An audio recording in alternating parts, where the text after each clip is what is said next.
عالم نے سنجیدگی سے لب کشائی کی تو مرحا نے اس کی طرف دیکھا۔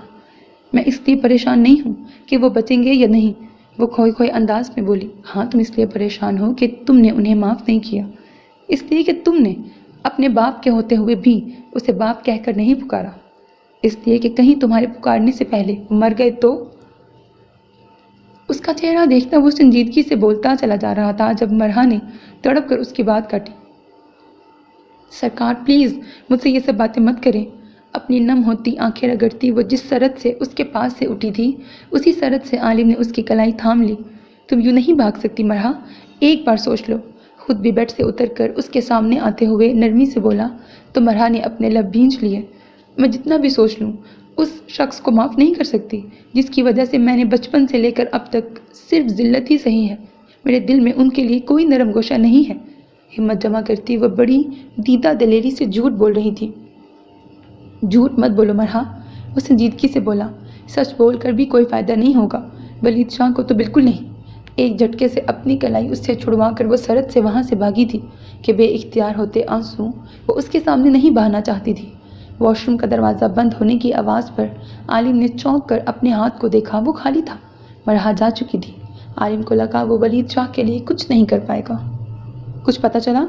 تیسری انگلی میں پہنے یاقوت کو چھیڑتا وہ بے تاثر لہجے میں پوچھ رہا تھا۔ دوسری جانب جو بھی تھا اس کے حکم کو لمحوں میں پورا کرنے کی اہلیت رکھتا تھا۔ وہ اس وقت نوشہر و فیروز میں ہے۔ دوسری جانب سے جواب ملا تو بدر نے اسٹیئرنگ وہیل پر ہاتھ رکھتے ہوئے ایک نظر باہر چلتی ہوئی سڑک پر ڈالی۔ لوکیشن سینڈ کی ہے آپ کو، واٹس ایپ دیکھ لیں۔ فون کے اسپیکر سے تپر کے مستعد سی آواز ابھری تو بدر نے لب بھینچتے ہوئے کال کاٹ دی۔ اس نے پہلی فرصت میں علیشہ کی بابت ہی جاننے کی کوشش کی تھی، لیکن تپر کے مطابق وہ سارنگ ولا میں نہیں تھی۔ اس کے علاوہ وہ کہاں تھی معلوم تو وہ کر ہی لیتا، لیکن دورانیہ شاید 24 گھنٹوں سے طویل ہو جاتا جو اسے گوارا نہیں تھا۔ اگنیشن میں چابی گھماتے ہوئے اس نے گاڑی سٹارٹ کر دی۔ ہواؤں سے باتیں کرتی اس کی گاڑی نوشہر و فیروز کی جانب رواں دواں ہو چکی تھی، جبکہ اس کو فالو کرتے اس کے گارڈز کی گاڑیاں معمول کی طرح اس کے ساتھ ساتھ تھیں۔ یہ آپ کہاں لے آئے ہیں مجھے؟ اس نے گھوم کر اس 6 گز کے کمرے کا جائزہ لیا جس میں کھڑے ہوتے ہوئے بھی اسے گھٹن محسوس ہو رہی تھی۔ علیشہ کے سوال پر عبدالعزیز چوہان نے بغور اسے دیکھا۔ وہ لڑکی ان کے بیٹے کی موت کی واحد وجہ تھی۔ یہ میرے خاص ملازم کا گھر ہے، بدر لگاری کی نظروں سے چھپنے کے لیے اس سے بہتر جگہ اور کوئی نہیں ہو سکتی، سو طلاق ہو جانے تک تم یہیں رہو گی، انہوں نے سنجیدگی سے کہا تو علیشہ نے بے اختیار اپنے دوپٹے سے چہرے پر آتا پسینہ صاف کیا۔ لیکن کیسے؟ وہ بڑبڑائی۔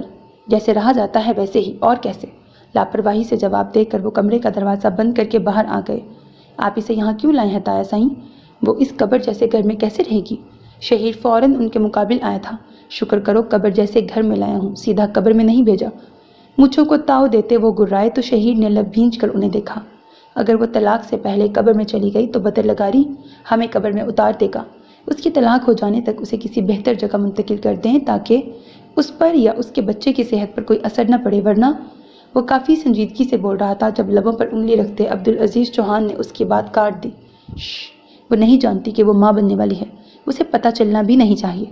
وہ مدھم آواز میں پھنکارے تو شہیر نے چہرے کا رخ موڑ لیا، لیکن بدر لگاری جانتا ہے کہ وہ باپ بننے والا ہے۔ اگر اس نے یہ بات کورٹ میں اچھالی تو ہم کامیاب نہیں ہو سکیں گے، شہیر دانت کچکچا کر بولا تو عبدالعزیز چوہان نے کمینگی سے آنکھوں کو گھمایا۔ وہ ثابت نہیں کر سکے گا، کیونکہ جس ہاسپٹل میں علیشہ ایڈمٹ تھی اسے بند کروانے والا وہ کمبخت خود ہی ہے۔ اب نہ تو اس بند پڑی عمارت سے کوئی رپورٹ جاری ہو سکتی ہے اور نہ ہی جیل کاٹتے اس ڈاکٹر کی گواہی پر عدالت یقین کرے گی۔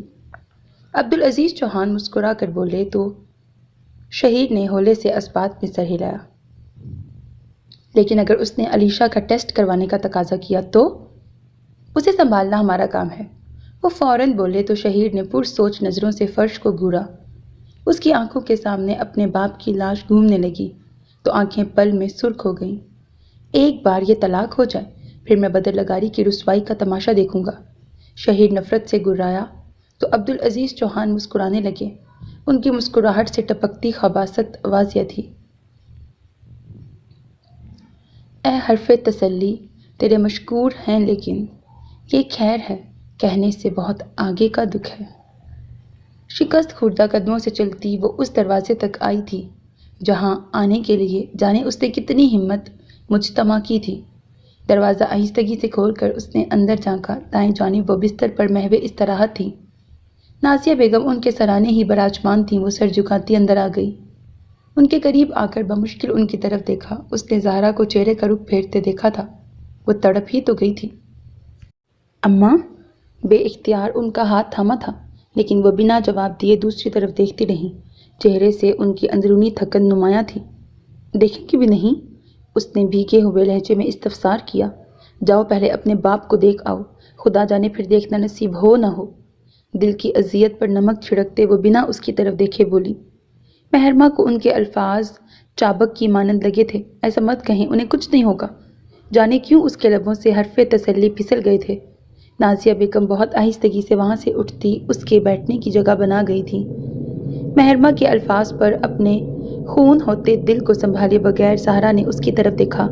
ہاں، انہیں کچھ نہ ہوتا اگر تم انہیں معاف کر دیتی، اگر مرحا انہیں بخش دیتی، لیکن تم دونوں نے میرے سرکار کا دل چھلنی کر دیا، اس حد تک کہ انہوں نے اپنے لیے خود موت مانگ لی۔ سخت لہجے میں کہتے ہوئے وہ رو پڑی۔ ان کا جسم بخار میں تپ رہا تھا، اس پر متضاد یہ تپتے ہوئے الفاظ۔ محرمہ کو اپنا دل جھلستا ہوا محسوس ہوا۔ وہ نہیں مریں گے اماں، وہ نہیں مر سکتے۔ اپنا آپ سنبھالتی وہ قدرے اونچی آواز میں بولی۔ اس کے کہہ دینے پر زہرا کچھ پل یوں ہی خاموشی سے سرک گئے۔ پھر زہرا نے بہت آہستگی سے جڑے لب کھولے۔ وہ مجھ سے ملنے نہیں آئے، میں نے انہیں کل شام کے بعد سے اب تک نہیں دیکھا مہر۔ زہرا نے خالی خالی نظروں سے اسے دیکھا۔ ان کی آنکھوں میں اس پل کیا کیا نہ تھا۔ وہ ان خاموشی اور اب ان کی آنکھوں کا تقاضا سمجھ گئی تھی۔ جو فیصلہ وہ اس تمام دورانیے میں نہیں کر پائی تھی، وہ اس نے ایک پل میں کیا تھا۔ میں بلا لاتی ہوں۔ وہ آہستگی سے اٹھ گئی تو زہرا نے آنکھیں موند لیں۔ انہیں یقین تھا کہ اس دنیا میں ولید شاہ کے لیے محرمہ کی ناراضگی سے زیادہ کچھ بھی مہلک نہیں ہو سکتا۔ وہ چھوٹے چھوٹے قدم اٹھاتی ان کے کمرے سے نکل آئی۔ کام کرتی ملازماؤں سے ولید شاہ کی بابت دریافت کرنے پر اسے معلوم ہو گیا تھا کہ وہ فرسٹ فلور کی بیرونی چھت پر ہیں۔ وہ اوپر آئی تو انہیں سامنے ہی آسمان کی جانب چہرہ کیے کھڑا پایا۔ محرمہ کو لگا اس کی ٹانگیں کانپ رہی ہیں۔ زبان ساتھ دینے سے انکاری ہونے لگی تو آنکھ بھر آئی۔ اپنے ہاتھوں کی انگلیاں چٹکاتے ہوئے اس نے ان کی طرف قدم بڑھانے کی کوشش کی، لیکن بے جان ہوتی ٹانگوں نے ہلنے سے انکار کر دیا۔ وہ اس کی موجودگی سے یکسر انجان تھے۔ محرمہ کے لیے انہیں پکارنا محال تھا، لیکن بہرطور اسے یہ کرنا تھا۔ ابھی جی؟ اس کی حلق سے بامشکل مری مری آواز نکلی جو اتنی مدھم تھی کہ اسے لگا وہ خود بھی سن نہیں پائی، لیکن وہ شخص جو اس کا باپ تھا، وہ لمحے کے 1000ویں سیکنڈ میں پلٹا تھا، اور یہاں محرمہ کو لگا اس کا سانس رک گیا ہے۔ چند پل وہ یوں ہی انہیں دیکھتی رہی۔ اگلے ہی پل اس نے خود کو دوڑتا ہوا پایا تھا، دیوانہ وار، بنا رکے۔ وہ ایک جھٹکے سے ان کے سینے سے جا لگی تھی۔ آنکھیں اتنی تیزی سے بہتی چلی گئیں کہ وہ خود نہ سمجھ سکی کہ لفظوں سے کیا کہے۔ اس کے انداز الفت پر ولید شاہ ہلنے کے قابل نہ رہا تھا۔ آنکھوں میں نمی سی اتر آئی۔ وہ لڑکی زہرا کے بعد اس کی شدید محبت تھی۔ ہاں، وہ تھی، کیونکہ وہ اس کی بیٹی تھی۔ ولید نے لب بھینچتے ہوئے اس کے سر پر ہاتھ رکھ دیا جو ہچکیوں سے رو رہی تھی۔ یہاں سے چلیں ابی جی، یہاں سے دور چلیں پلیز، کوئی سزا نہیں لینی آپ کو۔ بچوں کی طرح روتی وہ سسکیاں بھرتے ہوئے بولی۔ ہم یہاں سے چلے جائیں گے۔ یہ شہر، یہ حویلی، یہ لوگ، یہ کچھ بھی نہیں ہے ہمارا۔ یہ کچھ بھی ہمارا نہیں ہے، کچھ بھی نہیں۔ نفی میں سر ہلاتی وہ بری طرح روتے ہوئے بولی۔ کتنی پاگل تھی وہ، کتنی بے وقوف۔ بھلا یہاں سب کچھ تو اسی کا تھا، یہ شہر، یہ حویلی، یہاں کے مکین، اور بھلا کیوں نہ ہوتے۔ وہ چھوٹی حویلی کے وارث کی اکلوتی اولاد تھی، لیکن جانتے بوجھتے بھی اسے پرواہ کب تھی کہ وہ فدا حسین کی بیٹی ہے۔ اس کے لیے تو ولید شاہ ہی اس کا باپ، اس کی محبت، اس کا پہلا عشق تھا۔ مہر، ولید شاہ نے اسے خود سے الگ کیا، لیکن اس نے فوراً نفی میں سر ہلایا۔ شاید جانتی تھی کہ وہ کیا کہنے والا ہے۔ کوئی تسلی نہیں، کوئی جواز پیش مت کیجیے گا، ہمیں یہاں نہیں رہنا، کوئی سزا نہیں لینی، ہو گیا جو ہونا تھا، سب میری غلطی تھی، مجھے آپ سے ناراض ہونا ہی نہیں چاہیے تھا، مان گئی ہوں نا اب میں، تو بس کوئی سزا نہیں، چلیں یہاں سے۔ بھیگے ہوئے بھاری لہجے میں اٹکتے جھجکتے کہتے ہوئے محربہ نے آخر میں انہیں بازو سے پکڑ کر ہلایا۔ ولید شاہ ٹس سے مس نہ ہوا۔ ابھی جی، وہ بھرائی ہوئی آواز میں چیخی۔ اسے لگا اس کے آنسو، اس کی گزارشیں، اس کی تمنائیں تمام ترجیحیں رائے گاہ جانے والی ہیں۔ اور اللہ، اسے کیسے راضی کروں مہر؟ ولید شاہ نے بہت آہستگی سے سوال کیا۔ مہرماں نے ہچکیاں لیتے ہوئے نفی میں سر ہلایا۔ میں منا لوں گی اللہ کو، میں کہوں گی میرے باپ کو معاف کر دے، میں گڑ گڑا لوں گی۔ اس کا ہاتھ تھام کر کہتی وہ اپنے لفظوں سے اس کا دل مٹھی میں لے رہی تھی۔ مہر، تم مان گئی ہو نا؟ اب کچھ نہیں ہوگا مجھے۔ اس کے گال نرمی سے صاف کرتے ہوئے وہ بولا، لیکن مہرماں کے آنسو نہیں رک رہے تھے۔ مجھے ڈر لگ رہا ہے ابھی، بہت ڈر لگ رہا ہے۔ وہ واقعی خوفزدہ تھی، چہرے پر اذیت رقم تھی۔ میرا یقین کرو، کچھ نہیں ہوگا مجھے، وہ اسے مضبوط لہجے میں کہہ رہا تھا۔ مہرماں کسی صورت ماننے کو تیار نہیں تھی۔ میں کہہ تو رہی ہوں، میں دعا کروں گی اللہ سے۔ نفرت کے بڑے بڑے دعوے کرنے والی کتنی کھوکھلی نکلی تھی۔ ہاں، ایسا ہوا تھا کیونکہ وہ اس کی بیٹی تھی، اور بیٹیوں کی باپ سے نفرت تو کھوکھلی ہی ہوا کرتی ہے۔ وہ جانتا تھا، لیکن اسے روتے بلکتے دیکھ کر آج مان بھی گیا تھا۔ سب ٹھیک ہو جائے گا، میرا یقین کرو، ہم بہت خوش رہیں گے۔ بس ایک بار میرے ضمیر سے یہ بوجھ اتر جانے دو۔ اسے خود سے لگاتا وہ محبت بھرے پر یقین لہجے میں بول رہا تھا۔ مہرماں سے سر اسبات میں ہلانا محال ہوا، لیکن ہونٹوں نے سسکتے ہوئے پھر بھی کہہ دیا تھا، انشاءاللہ۔ ایک ہی زاویے سے کھڑکی کے پاس کھڑے کھڑے جانے اس نے کتنے سگریٹ پھونک ڈالے تھے۔ شراب کو چھوڑے تو جانے کتنا عرصہ بیت گیا تھا، لیکن ایک یہ سلگتی آگ تھی کہ جو مہرماں سے ملنے والے ہر نئے کچوکے کے بعد اس کے منہ کو لگ جاتی تھی۔ اب بھی وہ یہی کر رہا تھا۔ صبح ہی صبح بغیر ناشتے کے وہ اپنا دل جلا رہا تھا۔ چہرہ سرخ اور ہونٹ سیاہی مائل لگ رہے تھے۔ آنکھوں میں وحشت ہلکورے لے رہی تھی۔ دل خوف زدہ سا تھا۔ ہاں، وہ ڈر رہا تھا۔ وہ مہرماں کے پھر سے بے مہر ہو جانے سے ڈر رہا تھا۔ وہ نہیں چاہتا تھا کہ وہ پھر سے بھیانک ماضی کو یاد کرے، لیکن اس ماضی میں اسے دھکا دینے والے اس کے اپنے ہی ہاتھ تھے۔ جانے کتنے ہی پل یوں ہی گزر گئے۔ اس نے سورج کی روشنی کو تیزی سے آسمان پر بکھرتے دیکھا تھا۔ دن پوری طرح چڑھ آیا تھا۔ اطراف میں انہونی آہٹیں چیخنے لگی تھیں۔ جانے وہ کتنی ہی دیر یوں ہی کھڑا رہتا اگر کمرے میں آہٹ نہ ہوتی۔ اس نے پلٹ کر دیکھا۔ آنے والی شخصیت کو دیکھ کر وہ کچھ حیران ہوا۔ آپ یہاں؟ انگلیوں میں سلگتی سگریٹ کو قریب ہی میز پر رکھی ایش ٹرے میں مسلتا وہ سنجیدگی سے بولا، کیوں؟ کیا میں تمہارے کمرے میں نہیں آ سکتی؟ ہاتھ میں ناشتے کی ٹرے پکڑے کھڑی وہ اسی کے انداز میں بولی، نہیں ایسی بات نہیں ہے، آپ یوں پہلے کبھی میرے لیے ناشتہ نہیں لے کر آئی نا، تو اس لیے۔ منصب نے نظریں جھکاتے ہوئے کہا، تمہاری وہ اچھی اماں مجھے موقع دیتی تو میں آتی نا۔ بیڈ کی طرف آتی وہ طنزیہ لہجے میں بولی تو منصب نے کچھ عاجزانہ نظروں سے انہیں دیکھا۔ آپ ہر بات میں انہیں کیوں گھسیٹ لیتی ہیں مما؟ وہ خفا ہوا تو سندل بیگم کی بھویں تن گئیں۔ میں نہیں گھسیٹتی، وہ خود ہر جگہ گھس جاتی ہے جو میری ہوتی ہے۔ بیڈ پر ٹرے پٹکنے کے انداز میں رکھتی وہ تلخی سے گویا ہوئی تو منصب نے اپنے لب بھینچ لیے۔ بہرحال آپ نے خواہ مخواہ تکلف کیا ہے، مجھے بھوک نہیں لگ رہی۔ کاؤچ پر بیٹھتا وہ لاپرواہی سے بولا، ہاں اگر ابھی تمہاری اماں یہ ناشتہ لے آئی ہوئی ہوتی نا تو تب نہ بھی ہوتی تو تمہیں بھوک لگ جاتی۔ درستگی سے کہتے ہوئے ان کا لہجہ بھیگ گیا۔ وہ گاڈ سیک، آپ کبھی تو کسی کو بخش دیا کریں۔ سر دکھ جاتا ہے میرا آپ کی ایسی باتیں سن کر۔ ٹیک چھوڑ کر سیدھا ہوتا وہ غصے سے بولا تو سندل بیگم کی آنکھ بھر آئی، اور میرا دل دکھ جاتا ہے، بہت مدھم بھرائی ہوئی آواز میں کہہ کر وہ وہاں سے اٹھ گئیں۔ یہاں میرا کوئی نہیں ہے، نہ تم، نہ تمہارے بھائی، اور نہ تمہارا باپ، شہادت کی انگلی اٹھا کر کہتی سندل بیگم کی آنکھ سے نکلتا آنسو گال پر پھسلا تھا۔ اندر آتی مہرماں نے ان کی بات سنی تو سوجی ہوئی آنکھوں سے منصب کو دیکھا، پھر ان دونوں کو نظر انداز کرتی وہ واش روم میں گھس گئی، جبکہ واش روم کے بند دروازے پر ایک کٹیلی نگاہ ڈال کر سندل بیگم بھی وہاں سے نکلتی چلی گئیں۔ منصب نے دانت بھینچتے ہوئے اپنا سر ہاتھوں میں تھام لیا۔ وہ منہ دھو کر باہر آئی تو اسے سر ہاتھوں میں گرائے بیٹھا پایا۔ اس کے بال پھر سے لمبے ہو رہے تھے۔ مہرماں نے دوسری نظر بیڈ پر رکھی ٹرے پر اور تیسری نظر کھڑکی کے قریب ہی میز پر ڈالی تھی۔ اد جلی سگریٹ کے کئی ٹکڑے تھے جنہیں گننے کی زحمت کیے بغیر وہ اس کی طرف آئی تھی۔ ویسے تو سجدے ٹیکتے پھرتے ہو، اتنا نہیں پتا کہ ماں کا کیا مقام ہے؟ اس کے سر پر پہنچتی وہ بے تاثر لہجے میں بولی۔ آواز بہت سا رو چکنے کی گمازی کر رہی تھی۔ وہ ولید شاہ کو زبردستی زہرا کے پاس لے گئی تھی، پھر ان دونوں کو ناشتہ کروانے کے بعد یہاں آئی تھی، اور یہاں کے حالات دیکھ کر اس کا پہلے سے خراب دماغ مزید خراب ہوا تھا۔ اس کے سوال پر منصب نے سر اٹھا کر اس کی جانب دیکھا۔ کس مٹی سے بنی تھی وہ؟ جس عورت کے لیے وہ اسے سنا رہی تھی وہ دن میں جانے کتنی بار اسے باتیں سنایا کرتی تھی۔ یہ میری اور میری مما کا مسئلہ ہے، تم فکر نہ کرو۔ رکائی سے کہتا وہ وہاں سے اٹھ کر جانے لگا تو مہربا نے بے اختیار اس کی مضبوط کلائی تھام لی۔ منصب کے لیے پلٹنا محال ہوا۔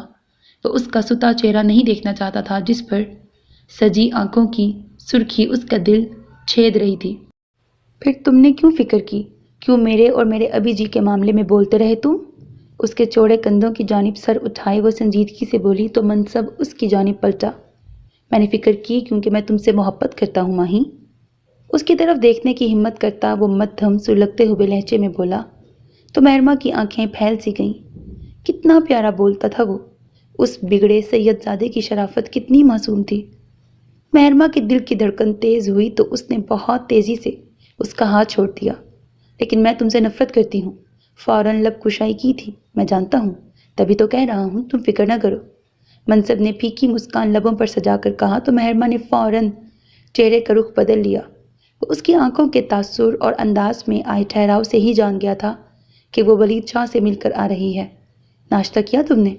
لمحوں میں خود کو کمپوز کرتا وہ اس کے سامنے آیا تو مہرما نے ہولے سے نفی میں سر ہلایا۔ آؤ پھر کر لو۔ اس کا ہاتھ تھام کر اسے بیڈ کی طرف لے کر آتا وہ نرمی سے بولا تو مہرما نے نفی میں سر ہلایا۔ وہ یہ تمہارے لیے لائی تھی، اس نے آہستگی سے کہا۔ تو تم میری بیوی ہو، جو میرا ہے وہ تمہارا ہے۔ وہ دھیرے سے ہنس کر بولا تو مہربا نے اسے گھورا۔ میں یہ نہیں کہوں گی، وہ ضدی پن سے بولی۔ لاڈ اٹھوانا چاہتی ہو؟ منصب نے غیر سنجیدگی سے اسے چھیڑا۔ لاڈ اٹھوانے والی نہ تو سچویشن ہے نہ ہی میرا موڈ، وہ تب کر بولی۔ یعنی اگر سچویشن ہوتی تو تم ضرور اٹھواتی۔ وہ اسے بیڈ پر بٹھاتے ہوئے پوچھ رہا تھا۔ ہاں تو تم پیار کرتے ہو نا مجھ سے اور میرے شوہر بھی ہو، تو تم سے نہیں اٹھواؤں گی تو کس سے؟ اس کے سوالات سے عاجز آتی اور روانگی میں بولتی چلی گئی تو نہ چاہتے ہوئے بھی منصب کے ہونٹوں پر تبسم آ ٹھہرا۔ تو تم مان رہی ہو کہ تم میری بیوی ہو؟ منصب نے نچلا لب دانتوں میں دبایا۔ اس کے سوال پر وہ سٹ پٹائی۔ میں نے یہ نہیں کہا، میں نے کہا کہ تم میرے شوہر ہو۔ وہ الجھ گئی، پیشانی تپنے لگی تھی۔ ہاں بات تو وہی ہو گئی، میں تمہارا شوہر اور تم میری بیوی، ہے نا بیوی؟ منصب کی ساری کثافت ان چند لمحوں میں دور ہوئی تھی۔ منصب شاہ، میں پہلے ہی ابی جی کے لیے بہت پریشان ہوں، اس پر متضاد تمہارے یہ فضول سوالات۔ اس کی نظروں سے کنفیوز ہوتی وہ وہاں سے اٹھتے ہوئے بولی۔ تم مل لی ہو نا ان سے؟ اب کچھ غلط نہیں ہوگا، سب ٹھیک ہو جائے گا انشاءاللہ۔ منصب فوراً سنجیدہ ہوا تھا۔ لیکن انہیں درد تو ہوگا نا؟ سوجی آنکھوں کی پلکیں جھپکاتی وہ پھر سے اداس ہوئی۔ وہ ولید شاہ کو ملنے والی سزا کی بابت فکر مند ہوئی۔ اپنوں کی دعائیں اور محبت اگر ساتھ ہوں تو انسان بڑے سے بڑا زخم سہ لیتا ہے ماہی، وہ بھی سہ لیں گے۔ منصب نے سنجیدگی سے کہا تو مہربا نے بامشکل سر ہلایا۔ اللہ کرے، اس کے لب بے آواز ہلے۔ اچھا چلو اب ناشتہ تو کر لو۔ منصب پھر سے اسی طرف آیا تو مہربا نے ہولے سے نفی میں سر ہلایا۔ میں کہہ چکی ہوں نا کہ مجھے نہیں کرنا، کیوں ضد کر رہی ہو؟ وہ بگڑنے لگا۔ ترس نہیں آتا تمہیں مجھ پر؟ اس کی آنکھوں کو تکتا وہ بے بس ہوتے ہوئے بولا، نہیں آتا اور نہ کبھی آئے گا۔ وہ فوراً بولی، تم سا سنگ دل کوئی نہیں ہو سکتا، تم سا ڈھیٹ بھی کوئی نہیں ہو سکتا جس پر میری سنگ دلی بھی اثر نہیں کرتی۔ اس کے پاس بھی جواب تیار تھا۔ اب کیا چاہتی ہو؟ کیا لوگی ناشتہ کرنے کا؟ وہ ٹلنے کو تیار نہیں تھا۔ ابھی جاؤ اور جا کر اپنی مما سے معافی مانگ کر آؤ۔ وہ شہادت کی انگلی سے دروازے کی طرف اشارہ کر کے بولی، یار کس قسم کی بیوی ہو تم؟ پلو سے بندھا ہوا ہوں تمہارے اور تم کھول کر مجھے اپنی ہی ساس کے حوالے کر رہی ہو۔ وہ جس انداز میں بولا تھا مہرما کو نہ چاہتے ہوئے بھی ہنسی آئی تھی۔ چلے جاؤ ورنہ میں تمہارے سر میں کچھ دے ماروں گی۔ کسی بھاری چیز کی تلاش میں نگاہیں دوڑاتی وہ چلائی تو منصب کو وہاں سے جاتے ہی بنی۔ آ رہا ہوں میں بس 5 منٹ میں، تب تک یہ سب صاف کرو۔ بیڈ پر رکھی ٹرے کی طرف اشارہ کرتا وہ کہہ کر دروازے کی طرف بڑھ گیا۔ کوئی 5 منٹ نہیں، تسلی سے معافی مانگ کر آنا۔ دب سے بیڈ پر بیٹھتی وہ کہنا نہیں بھولی تھی۔ وہ دروازہ زور سے بند کر کے گیا تو مہربا نے ترچھی نظروں سے ٹرے کی طرف دیکھا۔ اس نے ہاتھ بڑھایا اور بے دلی سے زہر مار کھانے لگی۔ اس کی منتیں کرنے کے بعد بالآخر وہ دوپہر میں اسے ناشتہ کروانے میں کامیاب ہو گیا تھا۔ اسے سکون آور ادویات زبردستی کھلا کر وہ کمرے سے نکلا ہی تھا کہ بالی کو اپنی جانب آتا پایا۔ سلام چھٹے سرکار، اس نے پھولی سانسوں سمیت کہا تو عالم نے اسے سر کے اشارے سے جواب دیا۔ کیا ہوا، اتنی جلدی میں کیوں ہو؟ وہ سرکار باہر سے پیغام آیا ہے جی، آپ سے ملنے باہر کوئی وڈیرا آیا ہے، اس نے دل پر ہاتھ رکھتے ہوئے کہا تو عالم کی آنکھیں سکڑ گئیں۔ وڈیرا؟ اس کے لب ہلے۔ اچانک اس کے ذہن میں جھماکا ہوا۔ سردار بدر لگاری، وہ نام جس سے اسے شدید نفرت تھی، پوری آب و تاب سے اس کے ذہن کے پردے میں لہرایا تھا۔ تم چلو، میں دیکھتا ہوں، اور کسی کو بتانا مت، سنجیدگی سے کہہ کر وہ سرحد سے دوسری منزل سے ملحق ٹیرس کو جاتی راہداری کی طرف مڑا۔ ٹیرس سے نیچے لان کی طرف جاتی سرمئی پتھر کی سیڑھیوں سے اترتے ہوئے اس نے سامنے مرکزی پھاٹک کی طرف نگاہ دوڑائی۔ اسے وہاں کوئی نظر نہیں آیا تھا۔ لاؤنج سے گزرتے منصب نے دیوار کی کھڑکیوں پر پڑے جالی دار پردوں کی جھریوں سے مرکزی پھاٹک کی طرف بڑھتے عالم کو دیکھا تو اس کے قدم رک سے گئے۔ حیرت کی وجہ عالم نہیں تھا، حیرت کی وجہ عالم کا انداز تھا۔ اس نے ایک نظر اوپر سے نیچے سیڑھیاں اترتی بالی پر ڈالی۔ تم عالم کو بلانے گئی تھی؟ کیوں؟ کس لیے؟ منصب فوراً اس کے مقابل آیا تھا۔ وہ گڑبڑا گئی۔ میں کب؟ وہ ہکلائی تھی۔ میں نے تمہیں دیکھا تھا، تم وہاں اوپر اس سے بات کر رہی تھی۔ کیا کہہ رہی تھی؟ منصب نے لہجے کو سخت کیا۔ سرکار، وہ منع کیا ہے چھٹے سرکار نے، وہ منمنائی۔ جو پوچھ رہا ہوں اس کا جواب دو بالی۔ وہ اس پر گرجا تھا۔ مجبوراً بالی کو اپنے جڑے لب کھولنے پڑے۔ میں نہیں جانتی، پتہ نہیں کوئی وڈیرا آیا ہے چھٹے سرکار سے ملنے۔ وہ آنکھیں مٹکا کر بولی تو منصب نے لب بھینچتے ہوئے تیزی سے آگے بڑھ کر کھڑکی سے پردہ ہٹایا۔ وہ پھاٹک کے پیچھے غائب ہو چکا تھا۔ اس بارے میں کسی کو خبر نہیں ہونی چاہیے، ورنہ خود کو یہاں سے فارغ سمجھنا۔ شہادت کی انگلی اٹھا کر اسے تنبیہ کرتا وہ وہیں سے باہر برآمدے میں نکل گیا۔ منصب نے تقریباً بھاگنے کے سے انداز میں مرکزی پھاٹک کی طرف قدم بڑھائے تھے۔ کچن سے نکلتی مہربا نے بالی اور منصب کی گفتگو سن لی تھی۔ وہ دبے پاؤں اندرونی عمارت سے باہر نکل آئی۔ دوپہر میں کچھ سرمئی پنسا تھا، شاید آج پھر شام کی ہوائیں سندھ کے باسیوں کو اپنا رقص دکھانے والی تھیں۔ کتار در کتار کھڑی سیاہ جیپس سے آگے کاٹن کی سفید شلوار قمیص میں ملبوس، بازو کوہنیوں تک چڑھائے، سفید پیروں میں پشاوری چپل پہنے وہ اپنے پورے قد سے اس شاندار عمارت کے سامنے کھڑا تھا جسے ڈھیر کر دینے کی خواہش اس کے دل میں اس پل شدت سے پنپ رہی تھی۔ سیاہ بالوں سے ڈھکی چوڑی کلائی پر قیمتی رسٹ واچ پہنے وہ اسی ہاتھ کی انگلیوں میں سگریٹ دبائے وقفے وقفے سے فضا میں دھوئیں کے مرگولے خارج کر رہا تھا۔ سیاہ آنکھوں میں ایسی سرد مہری تھی کہ مرکزی پھاٹک پر پہرا دیتے دونوں چوکیدار پریشان نظر آ رہے تھے۔ بھورے بال لاپرواہی سے پیشانی پر بکھرے، ہولے ہولے چلتی ہوا کے سنگ اس کی بھووں کو بوسے سے دے رہے تھے۔ لیکن اس سب سے بے نیاز وہ سپاٹ چہرہ لیے محو انتظار تھا۔ ہاں، وہ مہربان عالم شاہ کا منتظر تھا۔ 5 سے 7 منٹ کے انتظار کے بعد اسے پھاٹک کھلتا نظر آیا تھا۔ ساتھ ہی عالم کا چہرہ نمودار ہوا جس پر نظر پڑتے ہی بدر کی بھویں تن گئیں۔ جبڑے سختی سے بھینچتے ہوئے وہ عالم کو گھورنے لگا جو اسی کی جانب آ رہا تھا۔ تم یہاں کیا کر رہے ہو؟ انداز سرد تھا۔ علیشا کہاں ہے؟ لہجہ برف تھا۔ یہاں نہیں ہے۔ ہنوز وہی انداز۔ اگر وہ یہاں ہوتی تو بدر لگاری بھی تمہارے گھر کے باہر نہ ہوتا۔ میں اندر آتا اور خدا کی قسم تمہاری اجازت کے بغیر آتا۔ پھر تمہارا وہ حشر کرتا کہ اس گھر کے در و دیوار کانپ جاتے۔ اور پھر ایک ایک لفظ پر زور دے کر کہتے ہوئے اس نے اپنے سگریٹ والے ہاتھ کو بلند کرتے ہوئے اس کی مٹھی بنائی۔ اور پھر میں اپنی بیوی کو یہاں سے لے کر جاتا، اتنی دور جہاں تک تمہاری رسائی تمہاری آخری سانس تک نہ ہوتی۔ نفرت سے اس کی آنکھوں میں جھانک کر کہتے بدر کی مٹھی میں مقید سگریٹ بجھ چکی تھی۔ عالم نے لب بھینچ کر اس کی پشت پر کھڑی جیپس کی طرف دیکھا جن کے باہر کھڑے اس کے گارڈز مستعد نظر آ رہے تھے۔ میں رعایت دیتا نہیں ہوں، تمہیں دے رہا ہوں، کیونکہ میں جانتا ہوں کہ تم جانتے ہو کہ علیشا لگاری کہاں ہے۔ بدر نے بڑے واضح لفظوں میں اسے اپنے تحمل کے مظاہرے کی وجہ بتائی تھی۔ میں نہیں جانتا، عالم نے سچ بولا، لیکن بدر یقین کرنے والوں میں سے نہیں تھا۔ تم مجھے اکسا رہے ہو۔ تم کہنا کیا چاہتے ہو؟ یہی کہ تم نے 2 بار میرے پیٹھ پیچھے کھیل کھیلا ہے عالم شاہ۔ پہلے میری غیر موجودگی میں تم اسے ہاسپٹل سے لے گئے، اور اب اپنی غیر موجودگی میں تم نے اسے عبدالعزیز چوہان کو لے جانے دیا۔ میں پہلی مرتبہ اس کی حالت کے پیش نظر تمہارا خیال کر گیا تھا، لیکن اس بار ہرگز نہیں۔ اگر تم نے مجھے نہ بتایا کہ علیشا کہاں ہے تو پہلے تو میں بذات خود تم سے نپٹوں گا، اس کے بعد پولیس تمہارے پورے خاندان کو نوشہروں کی سڑکوں پر گھسیٹے گی۔ باخدا ایسی ذلت تمہاری پچھلی 7 پشتوں دادا پردادا میں سے کسی نے نہیں سہی ہوگی۔ دائیں ہاتھ کی مٹھی بلند کیے وہ لہجے میں تباہ کر دینے والی سختی سموئے جتنا مدھم بول رہا تھا، اس کے برعکس اس کا انداز ہرگز مدھم نہیں تھا۔ عالم کے پیچھے آتے منصب نے بخوبی اس کے الفاظ سنے تھے۔ اس نے پہلی بار اس شخص کو اس قدر تفصیل سے بات کرتے پایا تھا۔